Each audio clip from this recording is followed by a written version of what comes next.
ఆ కూడు నా పిల్లలకి పెట్టలేను. మా నాన్న నన్ను అలా పెంచలేదు, మా అమ్మ నన్ను అలా పెంచలేదు. మధ్యలో మా అమ్మ నలిగిపోతుంది.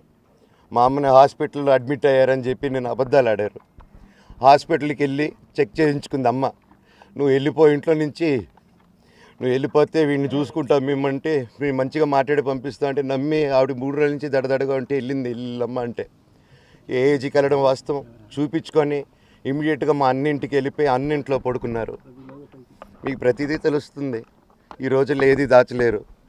మరి ఇంత క్యారెక్టర్ అసాసినేషను నేను చేయని దానికి చేశారు అని, నా భార్య వచ్చిన తర్వాత నేను చెడ్డోడినయ్యానని, అదే వాళ్ళ తల్లిదండ్రులు ఉండుంటే గమ్మునుంటారా అండి?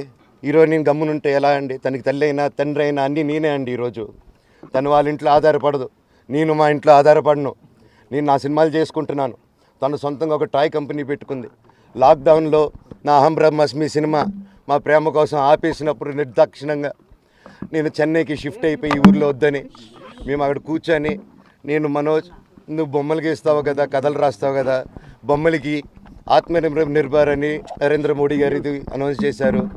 ఈ బొమ్మలు నీకు బొమ్మలు ఇష్టం, పిల్లలు ఉన్నారు, మనమే క్రియేట్ చేద్దాం బొమ్మలు అంటే లాక్డౌన్లో నేను డ్రాయింగ్లు చేసి కథలు రాసుకొని నా ఫ్రెండ్స్ దగ్గర కొంచెం అప్పులు చేసుకొని మేమే పెట్టుబడులు పెట్టుకుంటూ, నా ఫ్రెండ్స్ కూడా పెద్ద కష్టపడి వచ్చిన వాళ్ళండి. వాళ్ళకున్న కొంతలో నాకు పంచుకుంటూ మమ్మల్ని కాపాడుకుంటూ ఒకరినొకరు కాపాడుకుంటూ నిలబడి ఈరోజు మనీని నిలదొక్కున్నామండి. నేను నా భార్య తను కష్టపడుతుంది.